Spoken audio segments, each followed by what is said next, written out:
अपने अनुमान में सही है, तो कार्तिक के विभिन्न संभावित भारों का औसत क्या है। ऐसे क्वेश्चन को कैसे करना है, देखिए। अब कार्तिक की राय में उसका जो वजन है वो 55 किलो से तो ज़्यादा है, ठीक है, लेकिन 62 किलो से कम है, ठीक है। और उसके पिता की राय में उसका वजन जो है वो 50 किलो से ज़्यादा है, लेकिन 60 किलो से कम है। और उसकी बहन के हिसाब से उसका वजन 58 किलो से ज़्यादा नहीं हो सकता, मतलब 58 किलो तो हो सकता है।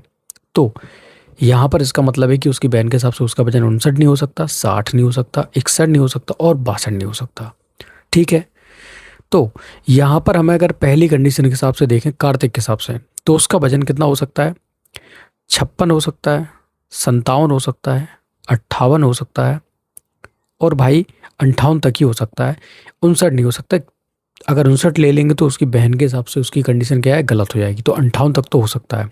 अब यहाँ पर कंडीशन क्या है उसके पिता के हिसाब से कि उसका वजन 50 किलो से ज़्यादा है लेकिन 60 किलो से कम है। अब हम 59 ले नहीं सकते इसमें, और कार्तिक बोल रहा है कि उसका वजन 55 किलो से ज़्यादा है, तो मतलब इसके हिसाब से हम क्या नहीं ले सकते, ना हम 51 ले सकते हैं, ना 52 ले सकते हैं, ना 53 ले सकते हैं, ना 54 ले सकते हैं, ना 55 ना ही ले सकते हो आप, 55 तक नहीं ले सकते हो क्योंकि उसका वजन 55 किलो से ज़्यादा है कार्तिक के हिसाब से।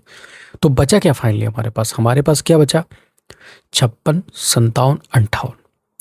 तो अब आपको पता है कि उसका वजन क्या हो सकता है, उसकी बहन के हिसाब से उसका वजन 58 किलो है, तो तीन ही तो संख्या बची ना, तो तीनों का औसत निकालना है। और जब आपको पता है कि अगर तीन कॉन्सिक्यूटिव नंबर है, मतलब ये ऐसे नंबर है जो क्रमागत है, तो जो बीच की संख्या होगी वही उसका एवरेज होता है।